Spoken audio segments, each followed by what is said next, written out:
the best advice my mentor gave me was like, hey, like the worst somebody can do is say no. Or ignore you. Yeah. Okay. But for every one I got ignored, I have 2 or 3 people who've been a part of my life for now 15 years since I transitioned and have been impactful mentors, and we get to do it to the next generation now. Yeah. Hey, welcome to Warrior Money, the show devoted to supporting our brother and sister veterans. I'm Patrick Murphy. And I'm Dan Kunze. Hey, on this week's episode, we are doing the attitude of gratitude. It is a way of life to make sure that you know that we are blessed to live in the greatest country on earth, and we're blessed to have the #1 economy in the world. So let's get after it. Dan, bottom line out front, what are you thankful for this Thanksgiving season? Oh, that's a great question. I'm thankful for our fans of Warrior Money. I'm thankful for you. I'm thankful for our time to be able to do this sort of thing and like kind of in the pace we get it.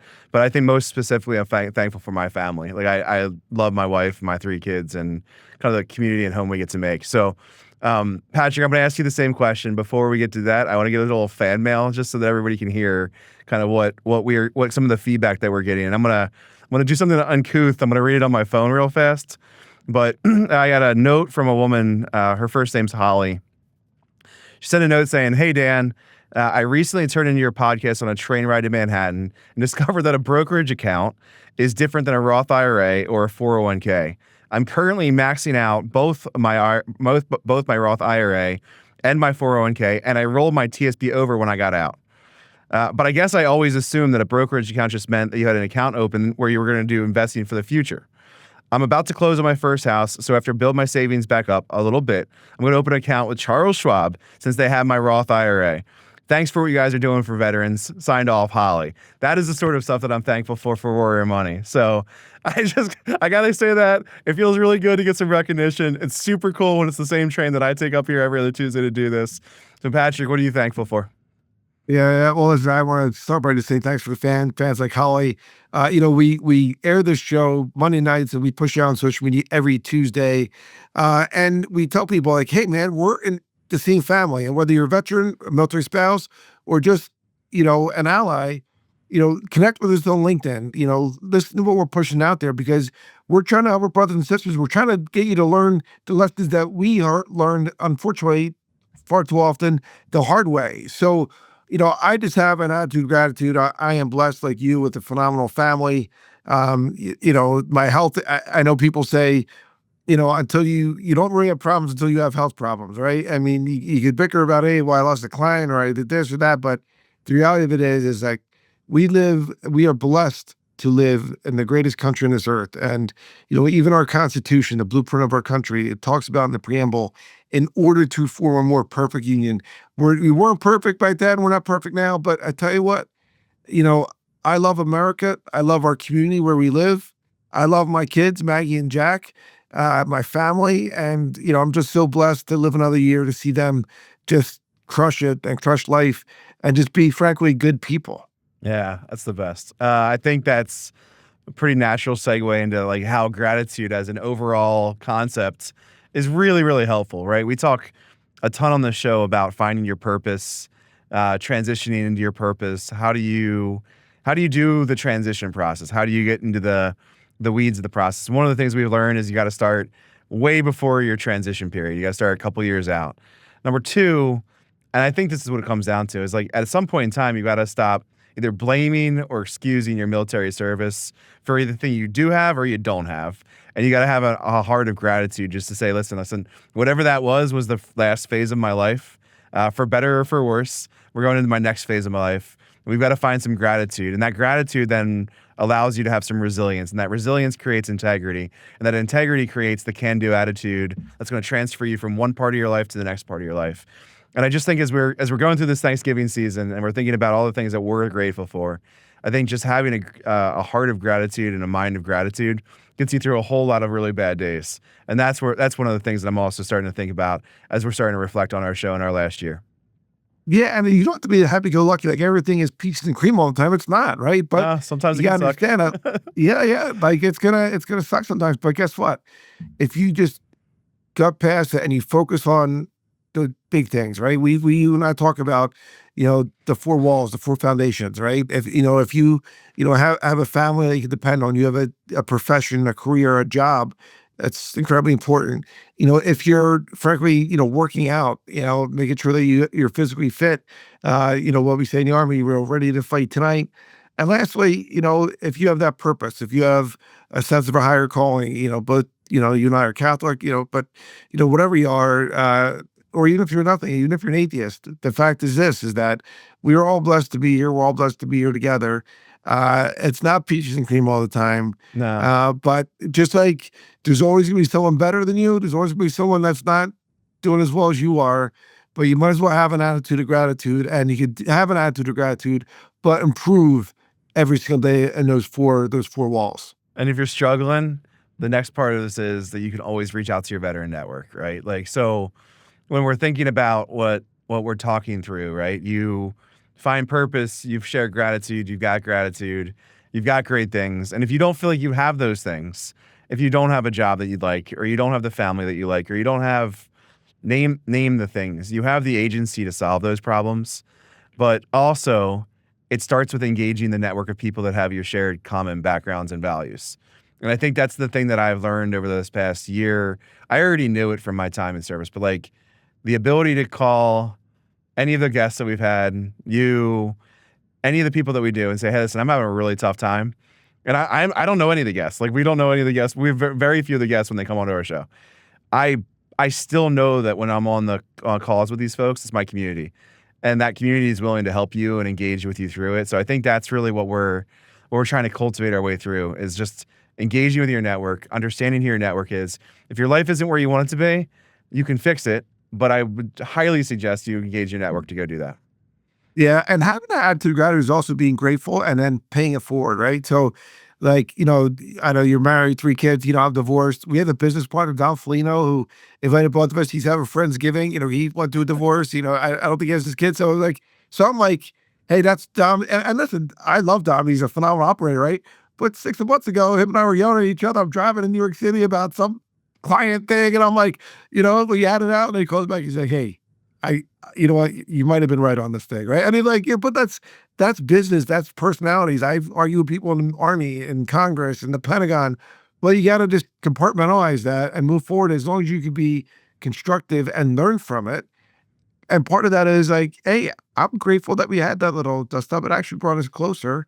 And so when Dom says to me, hey, I'm having Friendsgiving, I'm like, yo, dude, I'll be there. I'm going to go there. And then, Don Felino is a great American, but he loves his whiteboard. He's probably going to have a turkey on that whiteboard. He's probably going to say, let me break this down on this thing. And I'm like, oh, Jesus Christ, just give me a glass of wine. We're gonna have a Don Felino comparison party here, because I'm gonna come over and have some bourbons with Mr. Felino. So I think part of that also comes down, and this is the other story that we're trying to preach. Everything looks bad in short term. Like, if you're impacted by what happens with a news cycle or 2 news cycles, everything looks worse than it probably is if you show out a longer timeline. And I talked about my 100-year plan, or whatever that's turned into in my own crazy mind. But it's amazing what happens when you start to think about things over longer periods of time. When you start thinking about kind of phases of life and the way where your family might be, where you are, what skills you need to go have that you don't currently have, and you treat them as a journey as opposed to judging everything within the moment that you're in. And I think that's what we're trying to also reframe, is that this is a longer term thing. It's why I really appreciate the 24 minutes or the 30 minutes that we have as opposed to 30 seconds. I think it's just really, really good for us to start thinking about things over longer periods of time. Yeah, and a lot of folks of our readers, I've gotten similar contact. They're like, well, you and Dan are like venture capital partners. You've invested, your partners, over $250 million in over 200 companies. The majority of them, venture run. You guys run your own companies. You run a company together. Like, well, how do you? And it's like, hey, listen, yes, things are good, but you can get there too. We didn't start on third base. We started as blue collar kids that were mowing lawns, delivering newspapers, waiting tables, busting tables, cook. I think I've had over 40 jobs, and there's been times when I first left the Army, I was unemployed for 4 months, right? So it's never always peaches and cream, but it is a time, especially during these times, to self-reflect, to figure out ways to get better, but also to be grateful and understand if you do need help, there's people out there. Do not drown in a sea of goodwill. There are people out there who love you, that want to be helpful, that want to be there in your time of crisis, and things will be better. It's always, what you kind of said earlier, but I'm going to paraphrase it. It's always darkest before dawn. Yeah, and it's also true that the worst place you can be is feeling sorry for yourself. What's that? What's the quote? Like the wild thing never felt sorry for itself. A shark didn't complain because it was Monday. They were out biting other things, right?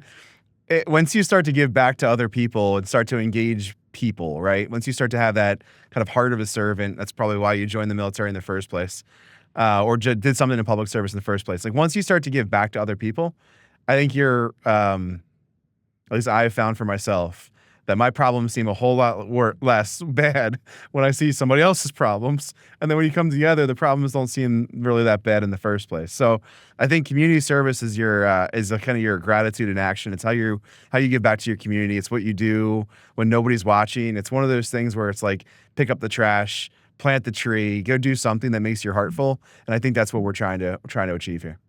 Yeah, and listen, I got started 20 years ago, running for office, become the first ever vet in Congress. I want to say I'm thankful that you put yourself out there. We have not enough veterans going to political public service. I'm thankful you're now the Malvern Borough Councilman there in Malvern, Pennsylvania. Yeah, man, we just traded one uniform for the other one. It was originally a camo, now it's a suit. But it's really cool when your kids get to see you also doing community service. It just embeds in them and kind of becomes something over time. So, but all of these things that we're talking about, from the our gratitude for the people that listen, our families, the things that we've got, to the journey to get to purpose, the transition, all those great things, like it all connects to a broader mission. And that broader mission is, how do I set myself up for financial security? How do I get myself some physical security? And how do I really, frankly, take care of that bottom hierarchy need of Maslow? How do I make sure that I'm self-sufficient and okay? And then once you do that, all the other thing comes, to include belonging. So I think what we're trying to figure out is how to get to a place where our financial security, our health, our physical security, our spiritual security are all coming together to give us some sort of like level of gratitude. And that's where I find myself this Thanksgiving. That's why I'm so happy. Yeah. Well, listen, you always hear me say the Army is America's varsity team. So up next on Warrior Money, we have Tyler Sweatt. Tyler Sweatt is the CEO of Second Front Systems. He's an Army vet. I know I get the text and on social media at Patrick Murphy PA of Marines who say, we're the varsity team. I go, you're a great JV team. You know why? Because Marines, muscles are required, intelligence not essential. Army aren't ready to be Marine yet, but we'll leave it there. We're going to take a quick break and come back with Tyler Sweatt in just a minute.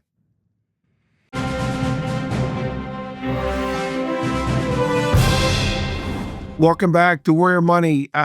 We have a phenomenal guest. We talked about right before the break, Tyler Sweatt. Tyler is the CEO of Second Front Systems. He's a 2005 graduate of the United States Military Academy at West Point. But just a great American. Tyler, welcome to Warrior Money. Hey, thanks, guys, so much. So excited to be here. Well, we're thrilled you're here. All right. What is Second Front System? Yeah, so Second Front Systems, public benefit corporation, makes it easier for commercial software to work in government, classified, regulated software security networks. So instead of taking 2 years to get an approval, it'll take 6-7 weeks. Save you millions of dollars so that our warfighters can use better technology. What we're going through here is kind of an experience where we're talking about transitioning veterans from military service into like life and work. Yeah. And super hard. Really hard. So we're going to talk about that at like the individual soldier level. But what I really also want to talk about is how you hire those sorts of people into Second Front Systems. Like what sorts of personalities are you looking for?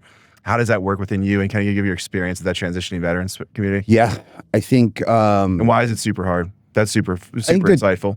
I'll go in reverse there. I think the transition is hard. At least, for me, it was super hard because you have a singular sense of purpose, as a warfighter, some sort of functional expert, member of a team. You've got sort of all of those tribal attributes. And then you're trying to figure out, how do I replicate that? what's my North Star? What's my purpose? Why do I get up every day? That sometimes is elusive when folks are transitioning.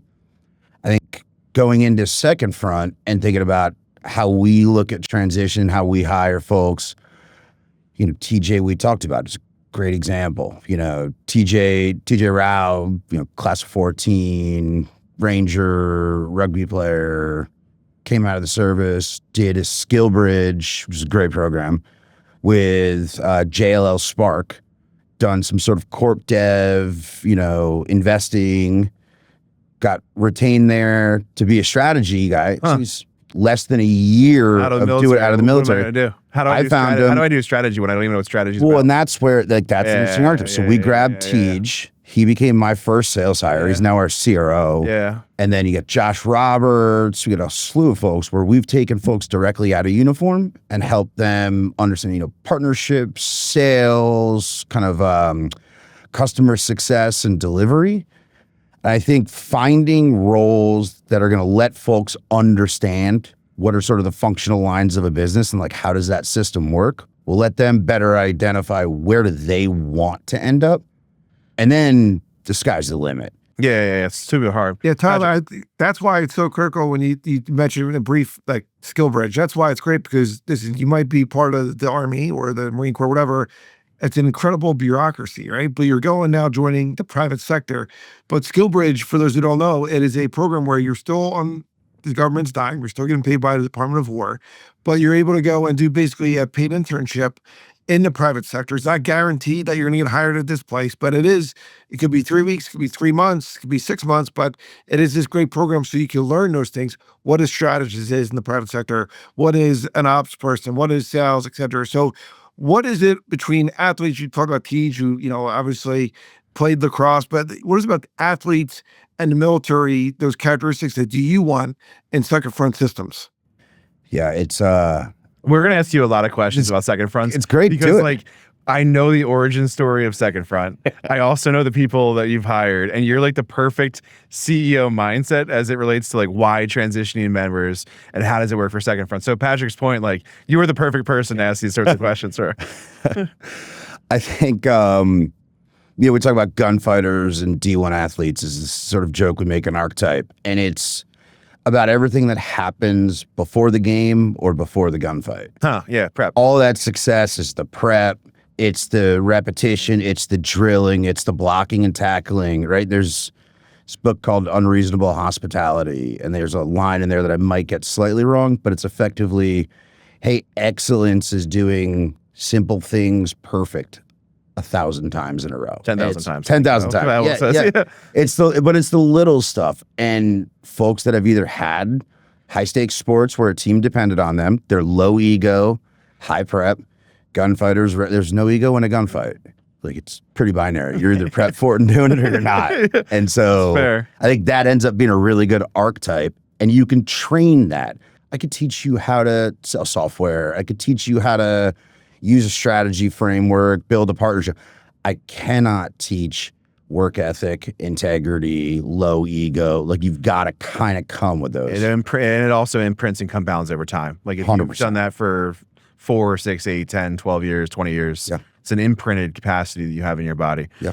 All right. So Second Front Systems, you were created because you saw a problem in the defense ecosystem. Can you share what that problem was, where that originated from, and then why it works? Yeah. So Second Front, most people don't. You're one of the few who probably knows the original origin. Yeah. 2014, Peter Dixon, Mark Butler, Nate Hughes, and this is 2014. There's not AFWorks and DIUs and sort of all of these commercial interlocutors floating around.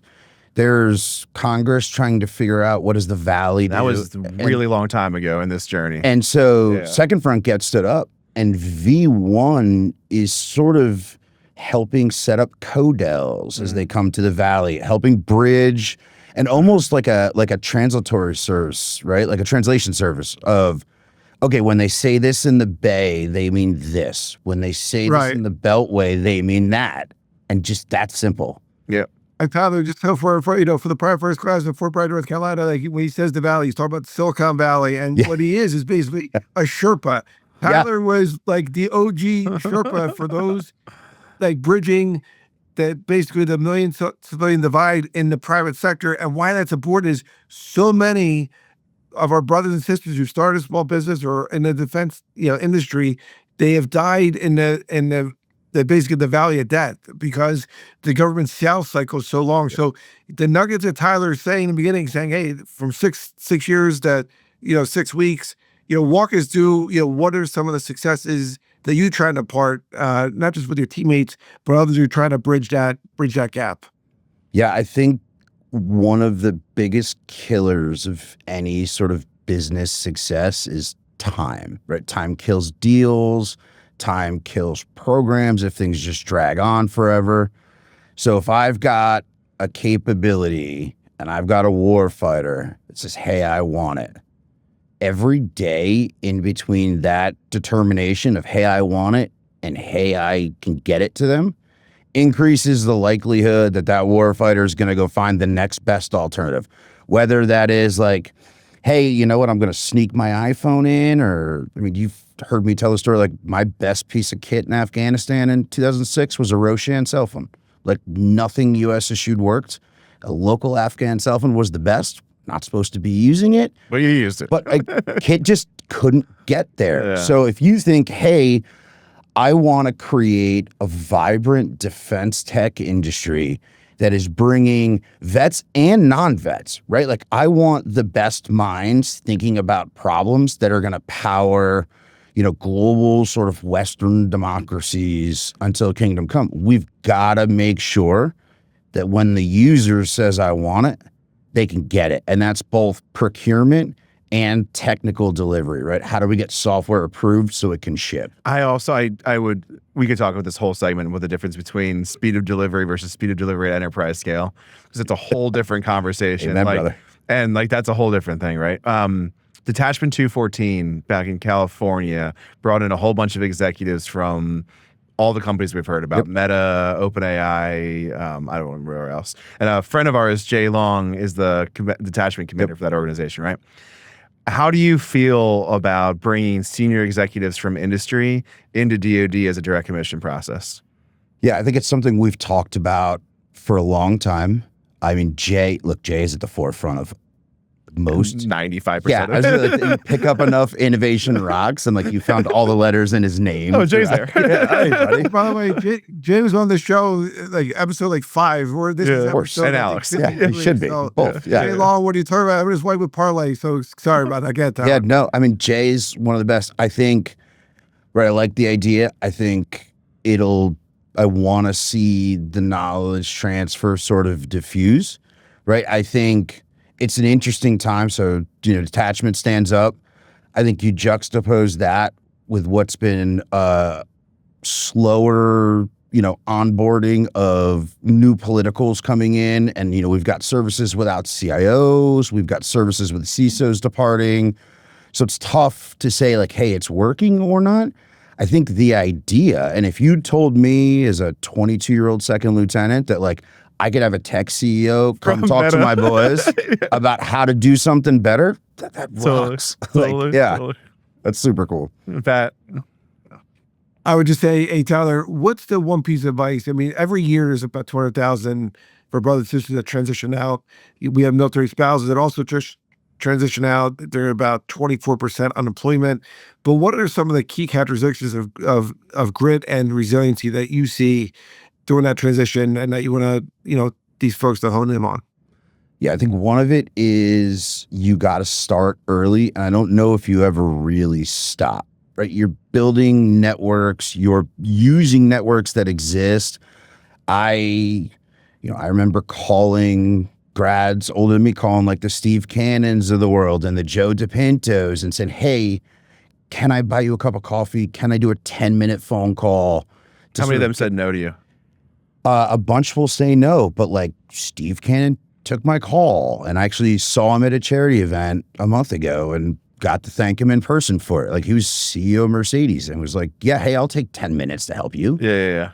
And a lot more will say yes. I think we as vets sometimes are our own worst enemy, where we're like, oh, I'm not going to go bother that person. Like, it's gonna disrupt them. Or Like, we're still in a rank structure. In Yeah. our lines, right? Like, well, like, I'm not important enough. Why Yeah, would they? Like, totally. The best advice my mentor gave me was like, hey, like, the worst somebody can do is say no. or ignore you. Yeah. Okay. But for every one I got ignored, I have 2 or 3 people who've been a part of my life for now 15 years since I transitioned and have been impactful mentors, and we get to do it to the next generation now. Yeah. We've got about 60 seconds left. I just would love to know, national security innovation's a hot topic right now. What is the future of that? You're kind of at a high level, and then why are veterans uniquely situated in that position right now? Yeah, I think veterans are uniquely positioned because I think this is the first time where I've seen a tech literate, a tech native, a digitally native sort of emerging global leadership cast, which is super cool. I think national security innovation is a massive opportunity screaming for leadership right now. Even just in Department of War, I know we've got a meal, but I think as I go below a meal, I'm not sure. I know you got Mike Dodd at DIU, sort of part-time. I think we need to plant a flag and say, hey, we're freaking serious about this. Here is how we're going to impart, DOW or DNI opinionation on the commercial industry so that we can start to scale it, to your point, and ship it enterprise. Yeah, that's the hardest part that we could talk about on 5 different shows. I can get you something really fast. It's not going to work into some back end system that doesn't work. It's not going to work. Exactly right. That's the problem. Yeah, right? one unit's not interesting. No, and it's 10. It's a million units, but the problem is getting the million units is incredibly difficult. Correct. Yeah, and I tell you what, Tyler, I mean, how many people you've helped so they don't die in that valley of death, bridging that gap into that private to the public sector. Hey, Tyler, it's got to wrap it up with this on Warrior Money today with you, but appreciate your continued service to our nation and much success with Second Front Systems as you move forward. Guys, this was awesome. Thanks so much for Thanks for having me. being here. We could have talked a whole long time. Oh, yeah. About this. All right, so that wraps up Warrior Money for this week. Thank you so much for joining us. You can catch us wherever you get your podcasts, including Apple Music. I'm Patrick Murphy. And I'm Dan Kunze. We'll see you again next week.